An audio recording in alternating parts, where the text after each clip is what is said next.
Deputy CM Arun Sao Rahul Gandhi के रायबरेली से नामांकन भरने पर तंज कसते हुए नजर आए। अमेठी से भागकर राहुल गांधी वायनाड गए और रायबरेली अब आ गए।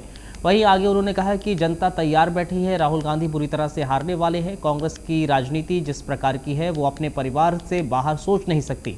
कांग्रेस जनता से दूर हो चुकी है। अमेठी की जनता को धोखा मिला है। रायबरेली की जनता भी सबक सिखाएगी, जनता भी कांग्रेस को सबक सिखाती नजर आएगी।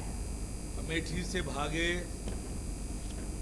वायनाड गए और वायनाड की जनता भी उन्हें भगाने वाली है और इसलिए पूर्वानुमान लगाकर रायबरेली जा रहे हैं। पर रायबरेली की जनता तैयार बैठी है उन्हें विदा करने के लिए।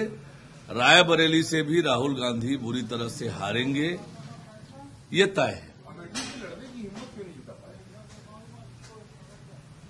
देखिए, जिस प्रकार से कांग्रेस पार्टी की राजनीति रही है, ये अपने परिवार से बाहर सोच नहीं सकते हैं। जनता के बारे में सोचने का इनका स्वभाव नहीं है, इसलिए जनता से दूर जा चुके हैं और अमेठी की जनता को इतने साल तक धोखा दिया, शोषण किया और इसलिए दोबारा हिम्मत नहीं है अमेठी जाने की। पर रायबरेली की जनता भी गांधी परिवार की असलियत जान गई है। गांधी परिवार को रायबरेली की जनता भी सबक सिखाने को तैयार है।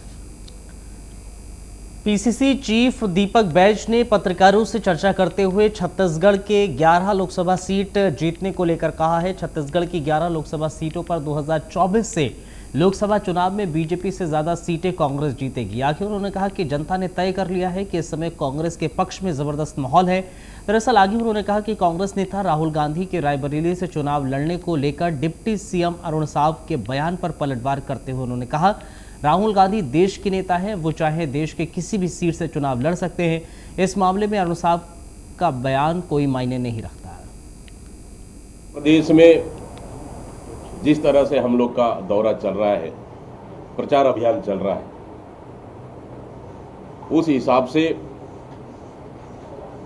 कि पूरे प्रदेश में भारतीय जनता पार्टी के खिलाफ में, मोदी सरकार के खिलाफ में, मोदी के खिलाफ में एंटी इनकम्बेंसी का माहौल है।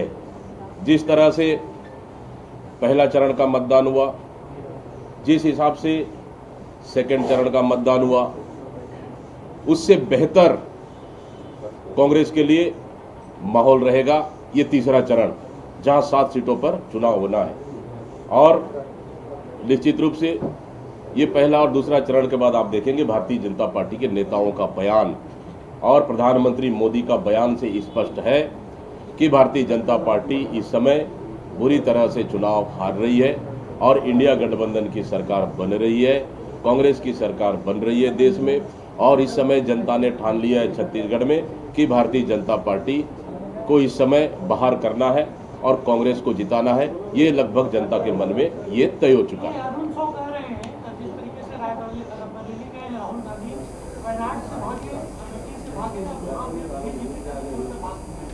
देखिए, राहुल गांधी जी देश के नेता हैं, वो चाहे देश के जिस सीट में भी लड़ना चाहे वो लड़।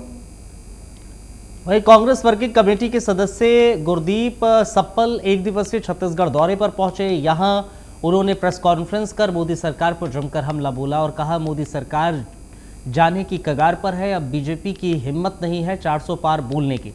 प्रधानमंत्री ने जनता को कहा है कि डरो मत। प्रधानमंत्री जवाब दे कि कश्मीर से बीजेपी क्यों भाग रही है, जबकि कश्मीर को बीजेपी सबसे बड़ी उपलब्धि मानती है। आगे गुरदीप सप्पल ने कहा है कि न्याय यात्रा के समय राहुल गांधी को कश्मीर में चलने से मना किया गया था, मगर राहुल गांधी ने कहा कि कश्मीर हमारा है और कश्मीरी भी हमारे। अगर आप भारतीय जनता पार्टी के लोगों का गिरता हुआ आत्मविश्वास देख लें तो आप समझ जाएंगे कि जनता का आत्मविश्वास इनको बाहर करने का कितना ज़्यादा है। इनके बयानों में जो गिरावट देखी जा रही है वो सीधे सीधे डायरेक्टली प्रोपोर्शनल बोलते हैं। इससे है कि हम वो सीटें जीतने जा रहे हैं।